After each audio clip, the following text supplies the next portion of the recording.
Hello mga boss, ninyo Anthony sa El Nino Conditioning System, ang observant na magmamanok, ang online handler nyo. Shoutout sa lahat ng El Nino Conditioning System members, 300 na po yan mahigit at lahat nagpapanalo. Kita nyo ba ang mga nanalo, ang mga champion sa gitna o sa mga local derby, hindi nakilala, hindi mga kilala, mga member ko po yan. Kasi yung turo ko, nagpapanalo. 28 days conditioning ang conditioning ko.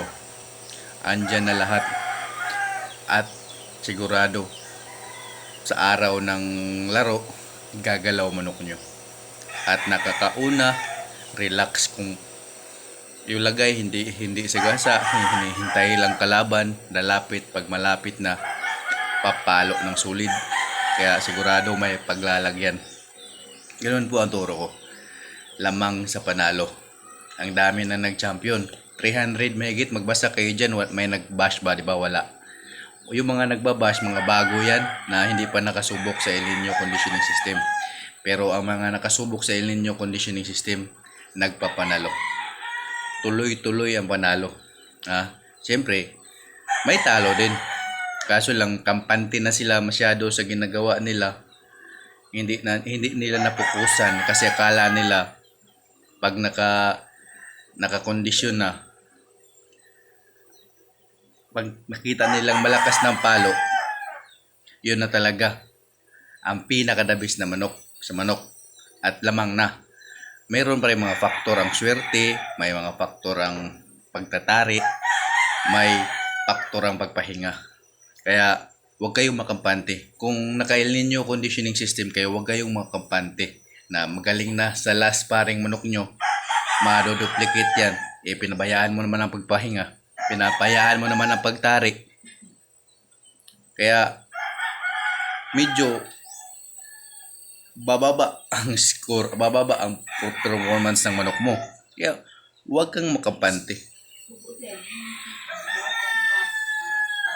Huwag kang makampante sa igagalaw ng manok mo. Kahit naka-El Nino conditioning system ka, kahit malakas na yan pumalog, huwag kang makampante. Kasi ang kalaban baka naka-El Nino na din. Kasi marami na pong naka-El Nino conditioning system. 300 na po yan mahigit. Lahat yan nagbabayad sa akin. Kung mayroon mang hindi gumalaw dyan, dapat binash na ako. 5,000 ang pabayad ko eh. Seaman, doktor, engineer, kapitan ng barko, OFW, lahat, kadalasan OFW, masaya talaga lahat. Talagang pag-uwi nila, halos di matalo. Yun ang advantage ng naka-El Nino conditioning system. Pag uwi galing abroad, tuloy-tuloy ang panalo. Yung kapitan ng barko tumawag sa akin, nag-drive ng barko siya. Sabi, pamember siya, pag uwi niya, pinasa ko sa kanya yung video at saka yung chart. Tapos pagkatapos niya nakuha, nagtanong ng unti, di na siya nagtanong. Dire-diretsong 7 panalo. Pang 8 at pang 9, yun lang natalo kasi yun ang mga reject na manok na nilaban niya. Yung mga may diferensya na sa pa, yun lang ang nilaban niya. Yun ang natalo. 2 last na nilaban niya, natalo. Bumalik na siya na ibang bansa. Pero ayos ang score niya. 7 diretsong panalo, 2 talo lang sa huling 2 fight. So nakabisado niya agad. Ganun kadali yung sistema natin.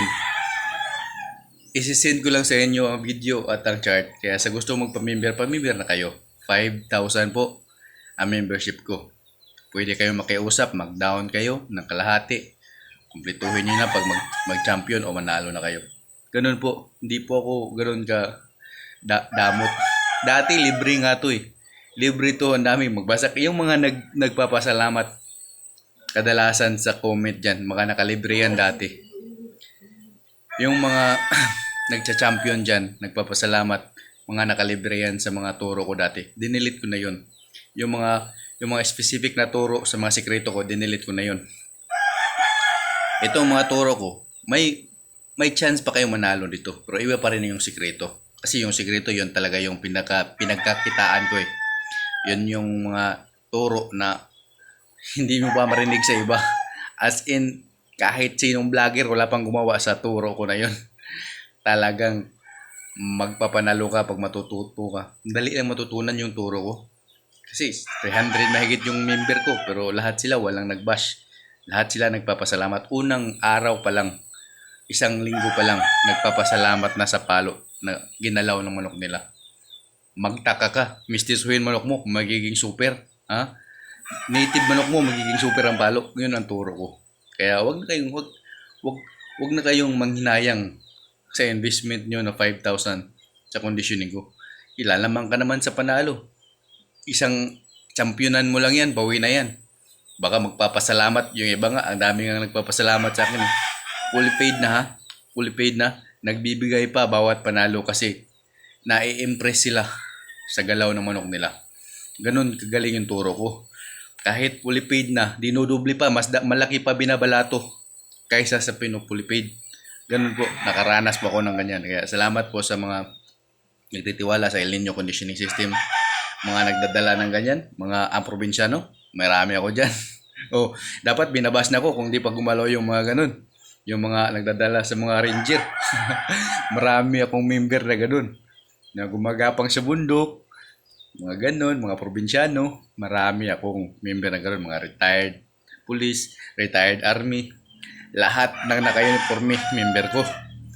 Mga lahat ng mga nagdadala ng marami akong member na ganyan, mga retired police, retired army. Marami po. Kaya lahat ng nagtatrabaho sa gobyerno, marami.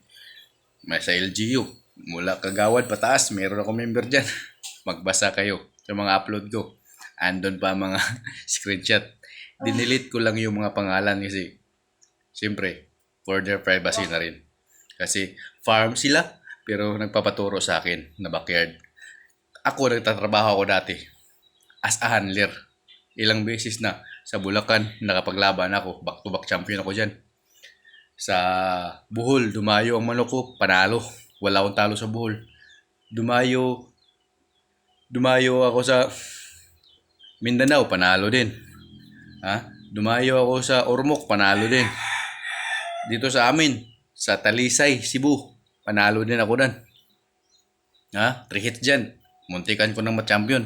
Laglag ang last fight time, big time na kalaban ko. Oh. Kaya, dito sa amin, mula January, February, March, April, May, champion insurance ako palagi. Nung mga panahon nag-handler pa ako. Ngayon, na tinuturo ko na lang yung mga knowledge ko, may bayad nga lang. Ang mga natututo, champion kaagad. Champion, panalo, champion. Kung meron man talo, madalang. Ang mas madalas, champion. Kaya sa gustong matuto sa El Nino Conditioning System, kumember na kayo. Yung mga tinuturo ko na yung madali ang laban, 14 days, 7 days, 1 day conditioning, i-apply nyo yan ngayon. Magpapasalamat kayo sa akin. I-comment nyo yung score nyo. Magpapasalamat kayo sa akin sa tinuro ko na yan. Basic lang yan sa akin. Yung pagbibigay ng gamot, andyan na yan. Di ko na yan i-delete. Basic lang yan, pagbibigay ng gamot. Pwede ako magpagalaw ng gamot. Gamit ang Thundermerd, gamit ang Bimig, San Miguel, gamit ang Iliay. Pwede ako magpagalaw ng manok gamit ng mga ganyang gamot. Sa Gupaan, pwede ako, Excellence, pwede ako magpagalaw ng manok kahit anong klaseng gamot. Yun nga, ito nga superior sa nagpag-collab sa akin, Seaman. Napapa-champion ko nga ang mga member ko, pati yung papanalo ko ng mga manok ko eh. Kaya, kahit anong klaseng gamot, basic yan sa akin. Nasa conditioning po, knowledge sa conditioning. Tamang pag-training, tamang pagpahinga, tamang pagpakain, tamang exercises, tamang training, tamang papalabas ng adrenaline rush ng manok. Yun ang sikreto ko. Kaya sa gusto matuto, napamember na kayo. O ito, i-share ko sa inyo. Ngayon, sa biglaan na laban. Biglaan ang laban. I-focus nyo ang manok sa kalaban. Mas maganda kung anong kulay ng manok nyo, yun din, anong kulay ng kalaban, yun ang panghiting nyo. Dapat meron kayong dalang panghiting para magalit nyo ng maayos ang manok nyo. nasa galit po lalabas ang pinakamalakas na palo ng manok. May proseso po dyan. Gusto nyo matuto ang tamang paggalit, mamember na kayo. Galitin nyo sa kulay na kalaban ng manok nyo.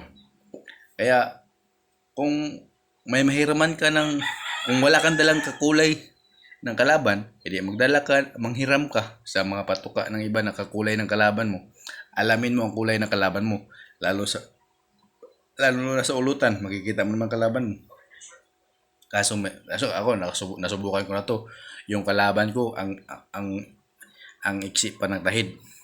Nung nandun na kami sa ibabaw ng Royda, ang taas na ng tahid. Pinalitan. Tapos ang manok nila yung namilay, kaya pinaba na lang.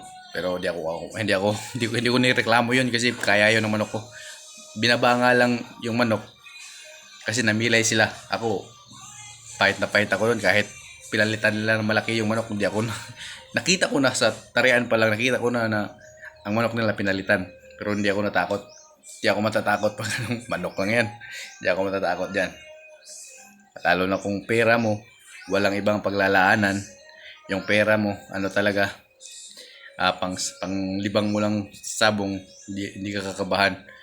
Pero, yan ang pag-aralan nyo na mawala yung kaba. Pag naglalaban kayo, mawala yung kaba. Kasi yung kaba, nararamdaman yan ng manok. Dapat hindi kayo kabahan. Kung mayroon kayong kaibigan na hindi kakabahan, yung madalas na nanalo pag bumibitaw ng manok, siya ang pabitawin nyo. Kung ikaw kinakabahan ka, huwag ka na lang magbitaw. Pumusta ka na lang. Yung manok mo, pabitawan mo sa mga taong madalas nagpapanalo pag nagbitaw ng manok. Kasi wala yung mga kabayang mga taong ganyan. Kaya subukan nyo to.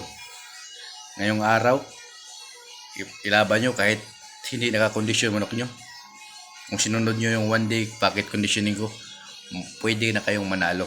At ang pag-hitting ng manok, galitin nyo ng saktong galit. Alam nyo naman yan, pag saktong galit, parang manglilisik na ang mata ng manok mo, tapos bukang-buka na dito, tapos papalag na ang katawan. Parang magkukontract na yung muscle. Parang bubuka palalo. Pero pag umimpis ang manok nyo, kakabahan na kayo.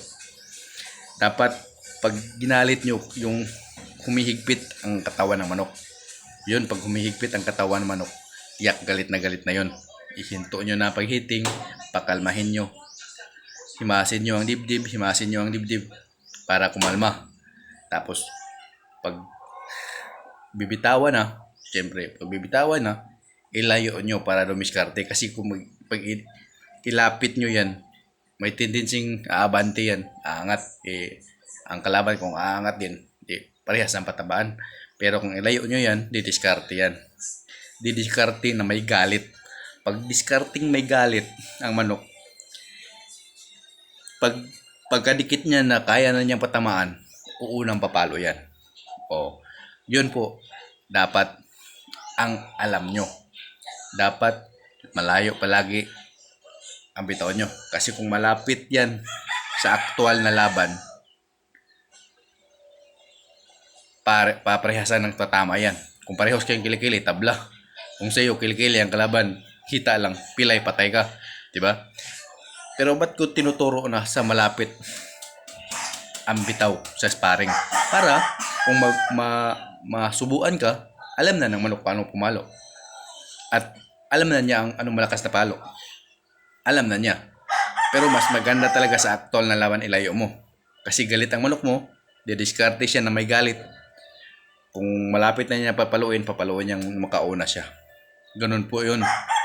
Kaya sa sparring, ilapit nyo ang bitaw, pero sa aktual na laban, ilayo nyo. Kasi kung ang manok na galit, nasakto ang galit, sigurado didiskarte yan ng pamatay. Kaya sa gusto matuto sa El Nino conditioning system, ito basic lang to sa akin. Hindi ko pa sinabi yung mga sikreto ko. Kasi itong basic na to, marami nang nagpapasalamat, magkasa kayo ng comment. Kahit mga dati ang nakalibre sa akin, nagpapasalamat. Salamat din po sa inyo. Dahil sa mga comment nyo, mga positive nyong comment, maraming nagpapamember sa akin. Dito sa YouTube, nakikita nila ang video, sila sa akin, magme-message sila sa akin sa Messenger at magbabayad. Isang linggo lang, masaya na ang naging member ko. Kaya salamat po sa inyong lahat, sa mga nag-positive comment. Salamat sa mga basher, salamat na nadaragan ng view ko. Pero yung mga basher, huminto na. Natukuha na nila yung sistema ko. Pero okay lang yun. At least yung basher, nakalibre sila sa akin. Salamat po sa lahat ng mga naka-L-Nino conditioning system. Salamat po sa mga balato. Salamat po sa lahat sa mga positive comment. Salamat sa lahat po.